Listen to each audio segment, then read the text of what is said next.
Si l'Antéchrist devait apparaître demain, le monde serait déjà complètement prêt à l'accueillir, et le plus impressionnant, c'est qu'il est peut-être déjà en vie en ce moment. Et ce que je vais te présenter aujourd'hui n'est ni une théorie du complot, ni une supposition. Ce sont des faits réels qui montrent que cet être maléfique peut vraiment être parmi nous et bien plus proche que la plupart des gens ne l'imaginent. Je sais que peu de sujets suscitent autant de curiosité que l'identité de l'Antéchrist. Et la Bible ne présente pas ce personnage comme une histoire inventée, mais comme une personne réelle qui dominera le monde pendant une courte période. Il trompera de nombreuses nations et exigera d'être adoré comme s'il était Dieu. Pendant de nombreux siècles, les chrétiens lisaient ces prophéties de la Bible en pensant que tout cela était encore très loin de se produire. Mais aujourd'hui, la technologie, la politique, l'économie et même la religion changent d'une manière que nous n'avons jamais vue auparavant. Restez avec moi jusqu'au bout, je ne parlerai pas ici de théories farfelues. Je vais vous apporter des signes réels qui montrent que, pour la première fois dans l'humanité, cet être maléfique pourrait déjà être dans le monde. Et il ne manque plus rien pour qu'il se révèle. Mais avant de commencer, je veux juste vous demander de vous abonner à ma chaîne et d'activer la cloche de notification, parce que je veux t'aider dans ta marche avec Dieu chaque jour et t'enseigner la Bible d'une manière simple. D'accord maintenant? Oui, allons-y. Le premier signe, la transmission mondiale des 2 témoins, est déjà possible. Dans l'Apocalypse, chapitre 11, la Bible indique que 2 témoins prêcheront à Jérusalem pendant 1260 jours lors de la première moitié de la grande tribulation. Elles auront le pouvoir de fermer le ciel, de transformer l'eau en sang et d'apporter des fléaux sur la terre. Et, à la fin de cette période, la bête qui monte de l'abîme, c'est-à-dire l'Antéchrist, tuera ces 2 témoins. Voyez ce qui arrive ensuite. Frères, dans l'Apocalypse 11:9, la prophétie dit ceci.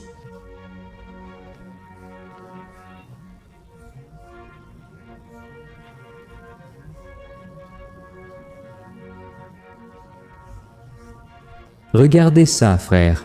À l'époque où Jean a eu cette vision, les nouvelles étaient encore transmises à cheval ou par des messagers. Et même au siècle dernier, il fallait des jours pour que l'information arrive dans un autre pays. Il semblait presque impossible d'imaginer la réalisation de cette prophétie.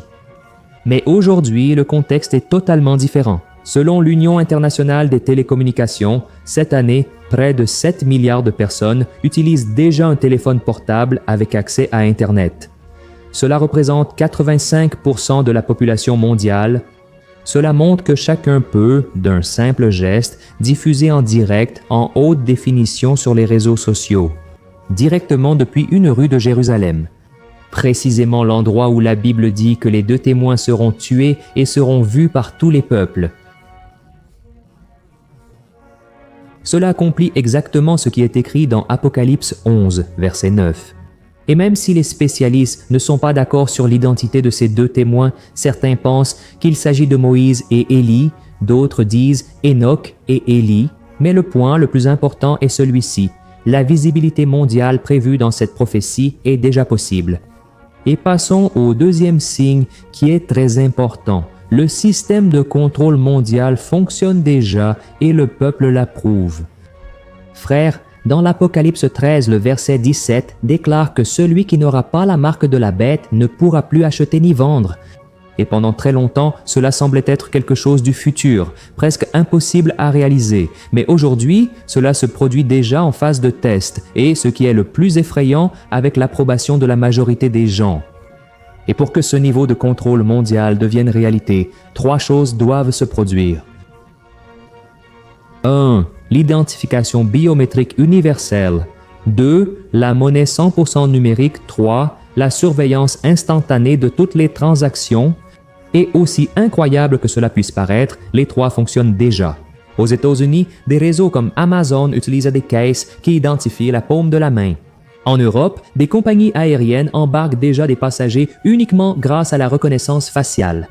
Et en Inde, le système Aadhaar a relié les empreintes digitales et l'iris de plus d'1 milliard de personnes à leur compte bancaire, créant ainsi la plus grande base de données biométriques de la planète.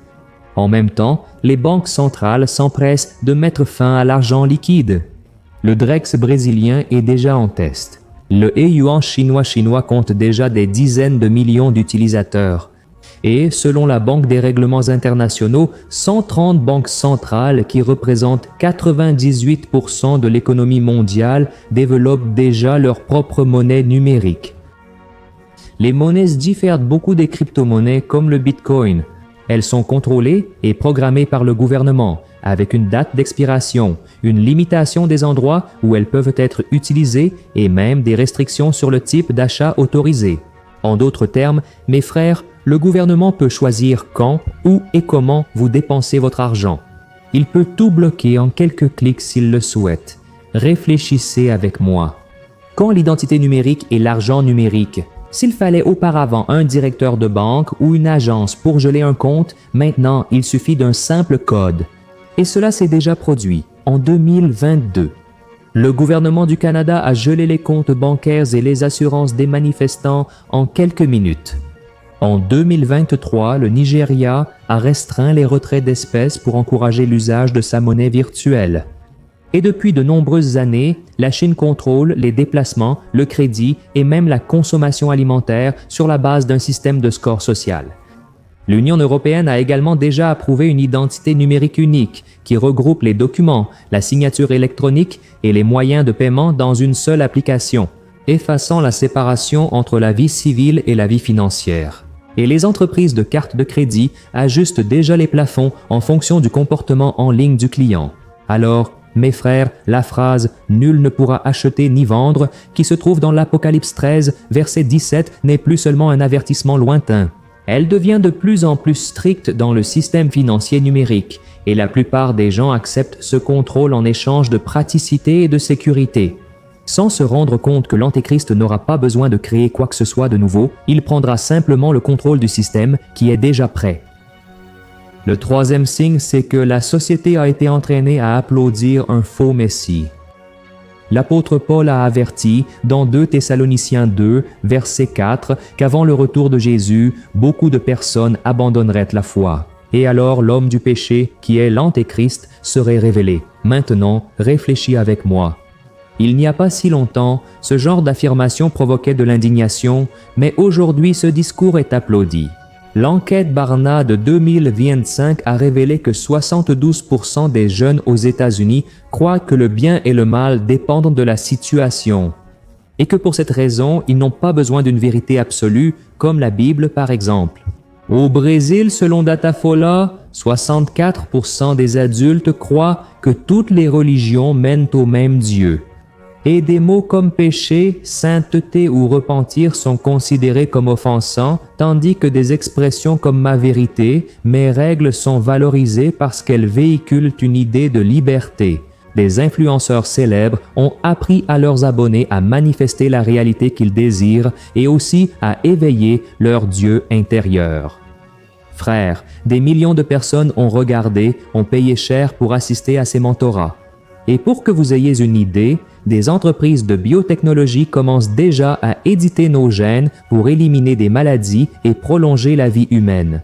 Et le Forum économique mondial défend aussi l'implantation de puces cérébrales, comme le forum, connectées à des documents numériques dans le cadre d'un projet d'humains améliorés.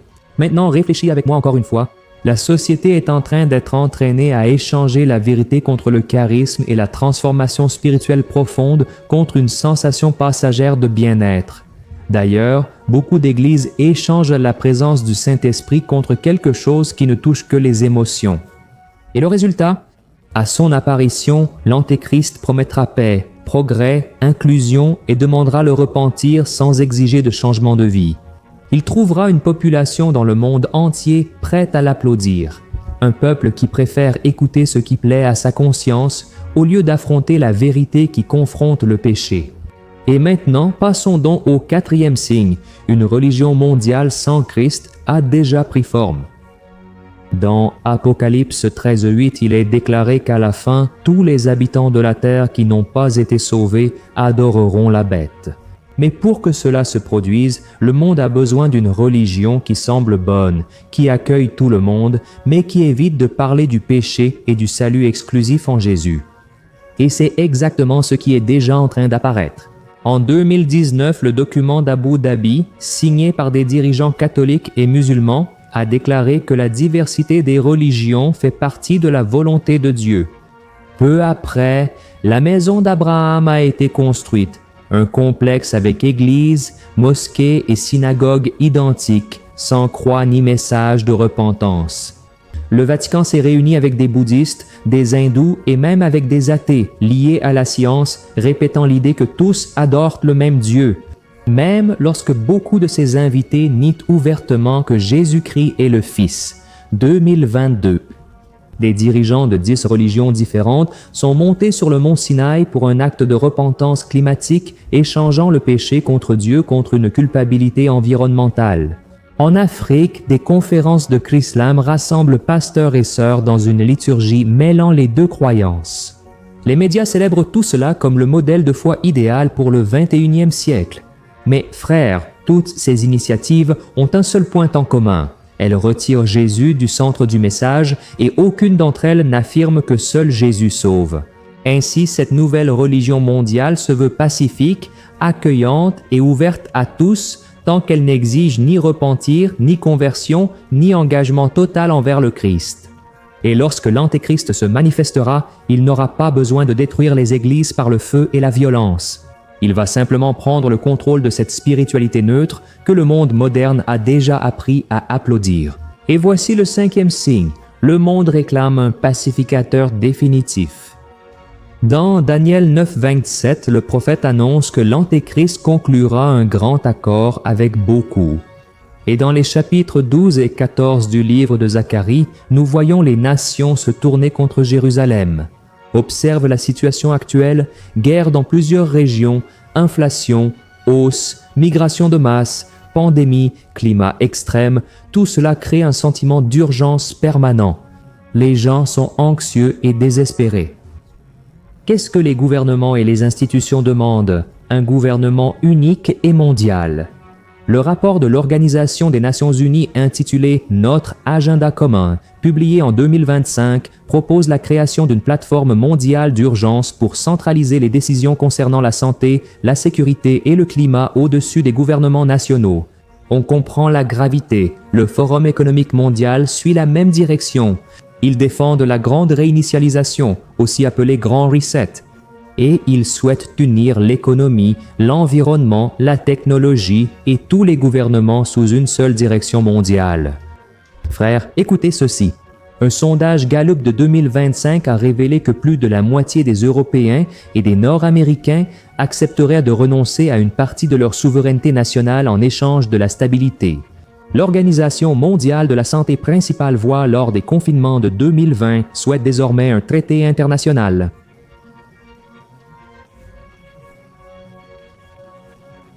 Des diplomates discutent déjà la possibilité de transformer Jérusalem en une zone internationale afin de tenter de mettre fin aux conflits religieux et territoriaux.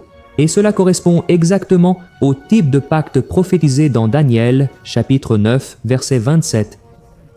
Des organisations comme l'Organisation des Nations Unies, la Banque mondiale et le Fonds monétaire international utilisent toujours la même expression, un leader de convergence. Et cela te semble familier? C'est exactement cette place que l'Antéchrist va occuper. Frère, il viendra comme médiateur diplomatique, il aura un discours calme, promettant une paix totale et la stabilité dans tous les domaines. Mais pour cela, il exigera un pouvoir absolu et centralisé. Et le détail le plus effrayant, c'est que le monde est déjà prêt à l'accueillir. Il y a déjà une urgence, une acceptation et même un appel pour cela, frère. Le milliardaire lui-même, Elon Musk, et tant d'autres dirigeants parlent déjà d'un revenu mondial unique. Après tout, il n'y aura pas de place pour tout le monde. Les gens perdront leur emploi au profit des robots, de l'intelligence artificielle. Et avec cela, il prévoit déjà une sorte d'allocation familiale pour tout le monde. Autrement dit, le contrôle global est déjà une réalité. Cela va s'étendre partout dans le monde et nous pouvons voir l'émergence de l'Antéchrist. Cela veut-il dire que ce sera dans 1 an, 2 ans, 5 ans, 10 ans? On ne peut pas le savoir. Nous ignorons aussi si l'Antéchrist est déjà né, enfant, adulte ou adolescent. Nous ignorons tout cela. Alors, mon conseil pour vous est de ne pas essayer de deviner des noms. Concentrez vos yeux sur le nom qui est au-dessus de tout nom, Jésus-Christ. Amen. Commencez à lire la Bible tous les jours. Prenez du temps pour prier sincèrement et alignez votre vie avec la sainteté que le Seigneur attend de vous. Celui qui suit Jésus ne panique pas et ne reste pas non plus endormi spirituellement. Alors, restez attentifs, veillez et aidez les autres à voir ce qui se passe juste devant leurs yeux. C'est pourquoi je vous demande maintenant de partager avec le plus grand nombre de personnes possible et de rester ici sur ma chaîne. Je vais vous laisser 2 vidéos à regarder pour nourrir votre foi. D'accord, que Dieu te bénisse. Je t'attends dans la prochaine vidéo, une grande accolade.